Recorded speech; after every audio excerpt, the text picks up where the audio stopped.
ሂራ ልብ አንጠልጣይ የህይወት ታሪክ ክፍል 3 ደራሲና ተራኪ ረዚቃ መሐመድ። ለዚህ ቻናል አዲስ ከሆናችሁ ላይክ፣ ሼር እና ሰብስክራይብ በማድረግ ቤተሰብ ይሁኑ። ቪዲዮውን ላይክ በማድረግ ጀምሩ። ሂራ የማይቀረውን ጥያቄ ካስከተለችና አይኖቿን ወደ ወይዘሮ ሶፊያና ወደ ሷሌህ ካፈጠጠች በኋላ ወይዘሮ ሶፊያ ንግግራቸውን ቀጠሉ። አላህ ይማራትና እናትሽ በጣም ደግ ሴት ነበረች። አላህን ፈሪና በጣም መልካም ሰው ናት። በእርግጥ በአካል ተገናኝተን አናውቅም፣ ግን ሁሌም አባትሽ ስለ እሷ ደግነት አውሮቶ አይጠግብም ነበር። አላህ በጀነት ያኖራት። ሂራ በዚህ ቅጽበት ንዴትና ቁጣ እየጋለባት እንደምንም ራሷን እየገታች እንባዋን ዋጥ አድርጋ አሚን ስትል ዱዓዋን ተቀበለች። ልጄ አሉ ወይዘሮ ሶፊያ፣ ያቺ መልካም ሴት አሁን የለች። አሁን ብቻሽን ነሽ የኔ ልጅ እና እኛም ቢሆን ከዚህ በላይ ነገሩን የምንደብቅበት ምንም ምክንያት የለንም። በቃ ይበቃል። ለእስካሁኑ በደል ለአላህ ብለሽ አውፍ በይኝ ልጄ። ጥሩ ልጅ እንደሆንሽ ደግሞ በደንብ አውቃለሁ። አውፍ በይኝ ልጄ እባክሽ። እየቀሩትንም ወንድምና እህቶችሽን አግኛቸው እባክሽን የኔ ቆንጆ። ወይዘሮ ሶፊያ ወደ ሂራ በመጠጋት ወደ ጉያቸው አስጠግተው እባክሽን የኔ ቆንጆ እሺ በይኝ። አላህ እኮ ይቅር በይኝ፣ ይቅር ባዮችንም ይወዳል። ወደ እቅፏ በኃይል ሸጎጧት። ሁሉንም ታዩና ዝምድናን መቀጠል በአላህ ዘንድ ያለውን ደረጃ አስበሽ ሁሉንም ነገር በመልካም አስብ። ሂራ የአላህን ስም ጠርተሽ ምን እላለሁ ብለሽ ነው? ግን ነገሩ እናንተ ያወራችሁትን ያህል ቀላል አይደለም አለች ድምጿ እንደቀዘቀዘ። ወይዘሮ ሶፊያ አውቃለሁ ልጄ፣ ደሞ እውነቱ በሌላኛው አንጻር ካየነው ነገሩ ኸይር አለው። እንዴት አለች ሂራ በመጠየቅ። ወይዘሮ ሶፊያ ፈገግ እያሉ እንደዚህ አይነት ሸበላ ወንድም በቀላሉ ይገኛል እንዴ? ቀላል እኮ አይደለም የኔ ልጅ። አስቢው እስኪ አሁን ብዙ እህትና ወንድም አሉሽ። ነገሩ ባልጠበቅሽው ጊዜ ቢሆንም ግን በጣም ደስ የሚል ነገር ነው አይደለም እንዴ የኔ ልጅ? ሂራ እያንገራገረችም ቢሆን እሱማ ደስ ይላል ወይዘሮ ሶፊያ እኮ በጣም እንጂ በጣም ነው ደስ የሚለው። ደሞ አክስትሽ በጣም ትወድሻለች የኔ ቆንጆ። በቃ አሁን ሁሉንም ነገር አውቀሻል። እኛውን እንሄዳለን። ነገሩ ብቻሽን ሆነሽ ተረጋግተሽ አስቢበት። ድጋሚ እኛ ማግኘት ስትፈልጊ በዚህ ቁጥር ደውይልን። ሷሌህ መጥቶ ይወስድሻል። እሺ? ወዴት አለች ሂራ ግራ እየተጋባች። ወይዘሮ ሶፊያ ፈገግታቸው ሳይከስም ወደ እህትና ወንድሞችሽ ነዋ። እነሱን መተዋወቅ ማየት አትፈልጊም? እነሱ ግን አንቺን ለማየት በጣም ጓጉተዋል። ስለኔ ያውቃሉ? በደንብ እንጂ የኔ ቆንጆ። አንቺ ብቻ ፈቃደኛ ሁኚ እንጂ እነሱማ አንቺን ጥበቃ ላይ ናቸው። ሷሌህ በተራው ቀጠለ። ሂራ እውነቱን ለመናገር እንደዚህ ትቀበይናለሽ ብዬ አላሰብኩም። በጣም ጥሩ ልጅ ነሽ። እንዳንቺ አይነት እህት ስላለኝ እኔ በጣም ደስተኛ ነኝ። ቅድም እንዳልሽው የሆነው ሁሉ አንድ ይሆናል። ስለዚህ ሁሉንም ነገር እርሾና በደንብ እንድንቀራረብ አግዥ። ደግሞ አንድ ቀን እኛን ለማየት እንደምትመጪ ተስፋ አለኝ። ከቀረሽ ግን ሁሉም የቤተሰብ አባላት አንቺን ለማየት መምጣታችን አይቀርም። እንደማየው ከሆነ ደግሞ ይሄ ቤት ሁላችንም ለመያዝ አይበቃም። ወይዘሮ ሶፊያ አዎ ልጄ፣ ከዚህ በኋላ አንቺ ባትፈልጊ እንኳ ብቻሽን አንተውሽ። ሂራ ወደ ሷሌህ እያንጋጠጠች ግን እናትስ? ምንም አታስቢ። ከረፈደ ቢሆንም ነገሩ ገብቷታል ወይም ይገባታል። ስለሷ ብዙ መጨነቅ የለብሽም። አዎ የኔ ቆንጆ ምንም አታስቢ አሉ ወይዘሮ ሶፊያ የሂራን ጉንጮች እየዳበሱ።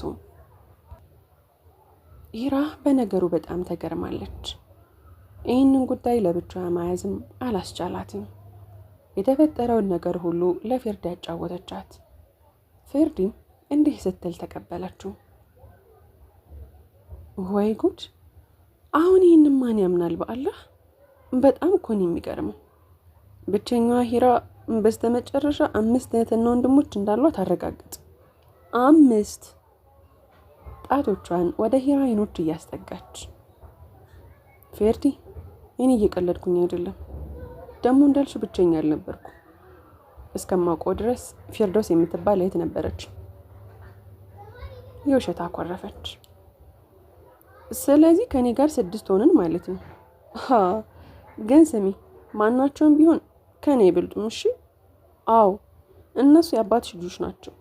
ግን ምንም ቢሆን እኔ የምወድሽን ያህል ሊወዱሽ አይችሉም። የምሬን ነው። መቼም ቢሆን እሱን እናያለን። ሂራዬ የእውነት ምን እንደሚባል አላውቅም፣ ግን ለአንቺ ደስ ብሎኛል እህቴ። ምንም ሆነ ምን ቤተሰብ በጣም አስፈላጊ ነገር ነው። አንቺ በጣም እድለኛ ነሽ የኔ ቆንጆ። የእውነቴን ነው። ባለፈው ምን ነበር ያልኩሽ? አላህ የትዕግስትሽን ዋጋ ይከፍልሻል እርግጠኛ ነኝ አላልኩሽም? ይኸው የትና እንዴት ሳይባል አንድ ሙሉ ቤተሰብን ሰጥሽ። ታዲያ ከዚህ በላይ መታደል አለ? ግን መቼ ልታገኛቸው አሰብሽ? እኔ እንጃ፣ እሱን አላውቅም። ግን ኢንሻአላህ የሚሄድ ይመስለኛል። ግን አንድ ነገር አለ ፌርዲ። ደግሞ ምን? እናታቸው ማለቴ በዚህ ታሪክ ላይ ትልቁን ድርሻ የምትጫወተው እሷ ናት። ባጭሩ በእኔ ደስተኛ እንዳልሆነች ግልጽ ነው። እሱ ነገር ትንሽ አሳስቦኛል። እባክሽኝ ምንም አያስጨንቅ። ምንም ቢሆን መሄድሽ አይቀርም አይደል እንዴ? አዎ፣ ግን እኔ ለማንም የሀዘን ምክንያት መሆን አልፈልግም። ለእሷም ቢሆን የምን ሀዘን ነው? በተቃራኒው ደስታን ይዘሽላት እንደምትሄጅ እርግጠኛ ነኝ። አንቺ ባለሽበት ምንም መጥፎ ነገር አይኖርም። ሁለቱም ተያይተው ፈገግ አሉ። አይ ፌርዲ እብድ እኮ ነሽ። ሂራ ነገሩን ለቀናት በእርጋታ ካሰበችበት በኋላ ለወንድሟ ሷሊህ በስተመጨረሻ ደውላ መፍቀዷን ነገረችው። ሷሊህም ቀን ሳይቆጥር በፍጥነት ወዳለችበት ገሰገሰ። ሂራን ወደ አዲሱ የህይወት ምዕራፍ ይዟት ነጎደ። ሷሊህ መኪናውን መኖሪያ ቤታቸው ጋር እያቆመ ደርሰናል፣ እንኳን ወደ ቤትሽ በሰላም መጣሽ አለ ቅንጡ መኪናውን እየከፈተ። ሂራም አመስግና ከመኪናው ወረደች። የተንጣለለውንና ቅንጡ የሆነውን ቤት በግርምት እያየች የህይወቷን አዲስ ምዕራፍ ተቀላቀለች። ሁሉም ሰው በጉጉት እየጠበቃት ነበር። ትልቁ ሳሎን በኃይል ተከፈተ። ሷሊህም ከሂራ ፊት እየቀደመ ወደ ሳሎኑ በመዝለቅ ሴቶች እንግዳችን መጣለች፣ ሂራ ግቢ እንጂ። ሂራም ቀስ ባለ ድምፅ ወደ ውስጥ ከዘለቀች በኋላ ፍርሃት እንደወረራት ሰላም አለይኩም አለች ዝግ ባለ ድምፅ። የቤተሰቡ አባላት እኩል በሆነና ሞቅ ባለ ድምፅ ወአለይኩም ሰላም ወራህመቱላህ። ሁሉም የቤተሰብ አባል ከወንበራቸው እየተነሱ ከማንም በላይ በሂራ መምጣት ደስተኛ የነበረችው ወይዘሮ ሶፊያ እንኳን ደህና መጣሽ የኔ ቆንጆ አለች፣ የሚያምር ፈገግታዋ አሁንም ሳይለያት። ሂራ ትንሽ ቀለል እያላት ወደ ወይዘሮ ሶፊያ እየተጠጋች እንኳን ደህና ቆየሽ። ወይዘሮ ሶፊያ እሰይ ልጄ እንኳን መጣሽልኝ። ወይዘሮ ሶፊያ የሂራን ጉንጭ እያገላበጠች ከሳመች በኋላ የኔ ውድ በይ እህቶችሽ እነሱ ናቸው ታዋቂያቸው አለች ወደ መሀል ገፋ እያደረገቻት። አይናፋሯ ሐፊዛ ለትውውቅ ቀደመች። ሐፊዛ የ10ዎቹ መገባደጃ ላይ ብትሆንም እውቀቷና አስተሳሰቧ ግን ከእድሜዋ በላይ ነበር። ለነገሮች ቀና አመለካከት አላት። በዛ ላይ ጂኒስ ተማሪ ናት። በሂራ መምጣት እጅጉን እንደተደሰተች ታስታውቃለች። ቀልጣፋዋና ቀበጧ ረምላም ሂራን እንደ ነገሩ ሰላም ብላት በወይዘሮ ሶፊያ ግፊት ሂራ መጅልሱ ላይ ልትቀመጥ ስትሰናዳ የተጠበቀችዋ የእንጀራ እናቷ ዛህራ ፊቷን እንደጣለች ሂራን ኩራትና ንቀት በተሞላበት መልኩ ሂራን ተዋወቀቻት። ሂራ በወይዘሮ ዛህራ ገና ከወዲሁ ልቧ በእጅጉን ቢፈራ በጊዜው ያገኘችውን ደስታ በማሰብ ግን ፍርሃቷን ለጊዜው ገታችው። እናም ወደ ሞቀው ጨዋታውና ወደ አዲሱ ትውውቅ መለስ አለች። ሷሊህ ስልኩን አስሬ እያየ ሂራ ተጫወች እንጂ ይላል።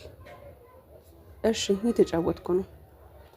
እናት ዛህራና ሂራ በግርምት መታየታቸውን ቀጥለዋል። ታዲያ ዝምታውን የሰበረው የሷሊህ ስልክ ጥሪ ነበር።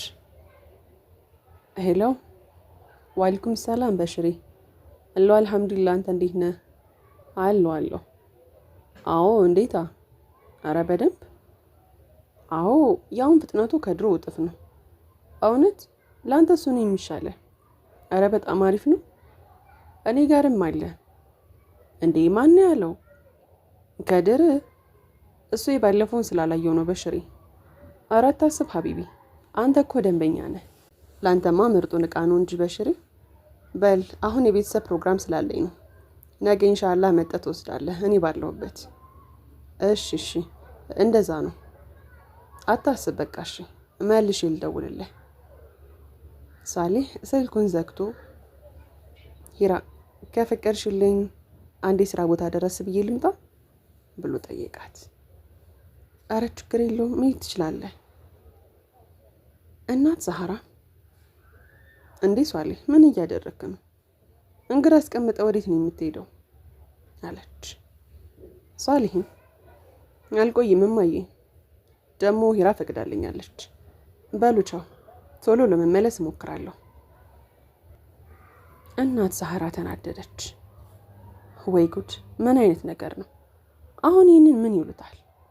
እናት ዛህራ በእርግጥ የሚያናደዳትን ነገር ማናቸውም ቢሆን ሊደርሱበት አልቻሉም። የሴቶች ወሬ በጓዳው ላይ ተጀምሯል። ሀፊዛ ተቀድማ ወይኔ ሂራ ግን እንዴት ነው የምታምረው! በአላ በጣም ቆንጆዬ ናት አይደል? አሁን የቤተሰቡ ቆንጆ ማን እንደሆነ የታወቀ ይመስለኛል አለች ፍንክንክ እያለች። ረምላ የሀፊዛን ወሬ ተቀብላ ኧረ እባክሽ በጣም እያካበድሽላት ነው። ምንጊዜም ቢሆን የቤታችን ቆንጆ አክመለው፣ ከሴት ደግሞ እኔ። ሀፊዛ ይህንን ስትል ከት ብላ እየሳቀች እረሪ ማታስቂኝ በአላ በይሽ ፍጠኝ ብለሽ ራስሽን ቆንጆ ነኝ ብለሽ መጥራት ጀመርሽ። ሆ ወይዘሮ ሶፊያ በሉ ፍጠኑ ልጆች። በስተ መጨረሻም ምግቡ ቀረበ። ደስ የሚል የቤተሰብ ጊዜ ማሳለፉ። ሂራ ወደ ቤቷ ቶሎ መመለስ አልቻለችም። ምክንያቱም ቀሪ ወንድሞቿን ስላላገኘቻቸው አሁንም መቆየቷ ግድ ነበር። ብርሃኑ በምሽት ተተካ። የሂራን መኝታ ክፍል ወይዘሮ ሶፊያና ሳራ አሰማምረው እያስተካከሉት ነው። ሳራ ስራዋን እንደቀጠለች አክስቴ ግን እያስፈራሽኝ ነው አለች። ወይዘሮ ሶፊያ በግርምት እንዴት ልጅ? ሂራን ከልክ በላይ እንደወደድሻት በጣም ያስታውቅብሻል አለች። የሷሊህ ባለቤትና የሁለት ልጆች እናት የሆነችው የቤቱ ብቸኛዋ ሙሽራ ሳራ። ወይዘሮ ሶፊያ እና ምን አለበት ደግሞ እሷን ያልወደድኩ ማንን ልወድ ነው? በኋላ ግን እና ሀፊዛ ቢያኮርፉሽ የለውበትም ብላ ፈገግ አለች። ወይዘሮ ሶፊያ ለዚህ ጥያቄ ምላሽ ስላልነበራቸው በይ አሁን እኛ እንውጣ ብለው ወደ ሳሎኑ አቀኑ። ሂራዬ እና የኔ ቆንጆ። ሂራ ወደ አክስቷ ጠጋለች። ወይዘሮ ሶፊያ ሂራን ወደ ጉያዋ አስጠግተው ወደ ታላቅ ወንድሟ ክፍል ይዘዋት መሄድ ጀመሩ።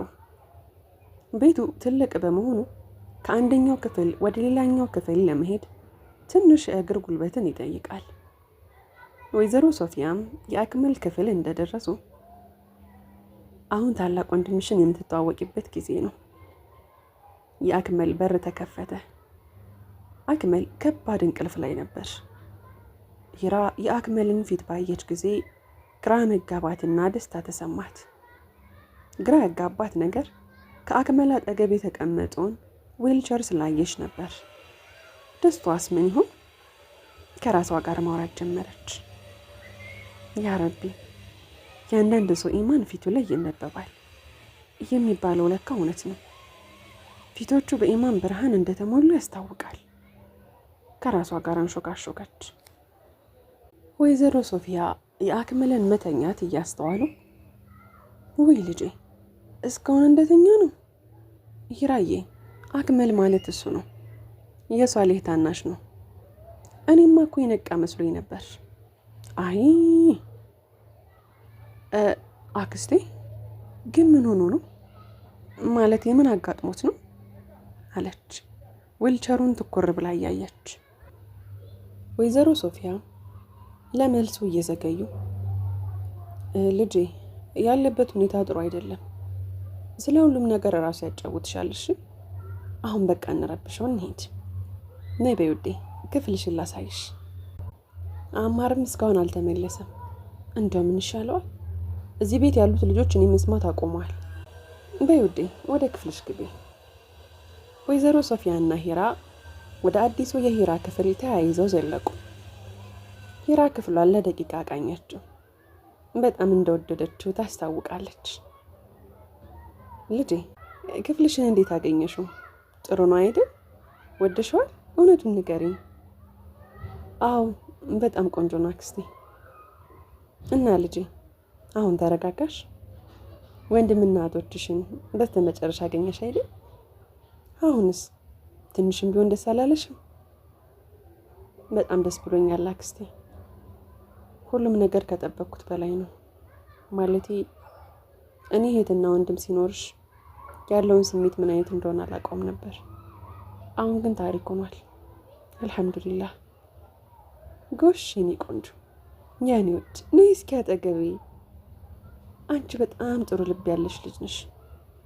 ምናልባት በአንቺ ቦታ ሌላ ሰው ቢሆን ኖሮ ነገሩን በሌላ መንገድ ይረዳው ነበር፣ ወይም ጥሩ ጎኑን ለመቀበል ብዙ ጊዜ ይፈጅበት ነበር።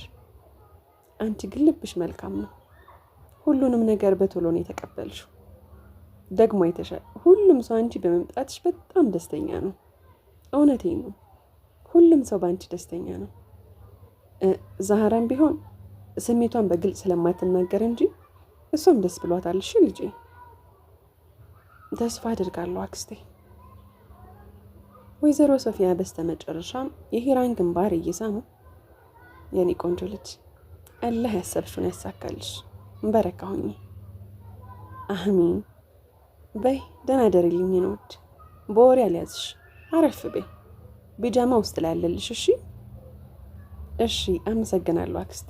ደህና ደሪ። ደህና ደሪልኝ የኔ ልዕልት። ምሽቱ በንጋት ተተክቷል። ሁሉም ለቁርስ ተጣድፈዋል። ከሷሊህና ከእናት ዛህራ በቀር ሁሉም የቤተሰቡ አባል ገበታው ላይ ተቀምጠዋል። ሂራም ወደ ገበታው እየተቀላቀለች እንደና አደራችሁ። ሁሉም መልካም ምላሻቸውን ሰጧት።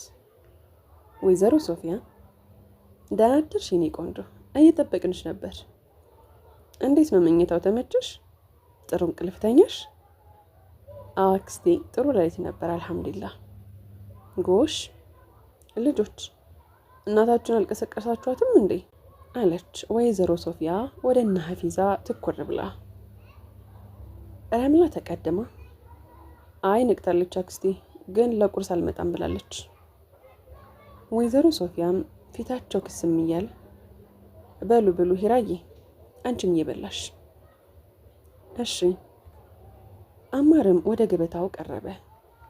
አማር የቤተሰቡ የመጨረሻ ወንድ ልጅ ሲሆን የ5ኛ ዓመት የኮምፒውተር ሳይንስ ተመራቂ ተማሪ ነው። እንደ ሀፊዛ ባይሆንም እሱም ቤተሰቦቹ በትምህርቱ ላይ ተስፋን የጣሉበት ልጃቸው ነው። አማር ተግባቢና ተጫዋች ልጅ ነው። አማር ባለበት ሳቅና ጨዋታ አይጠፋም።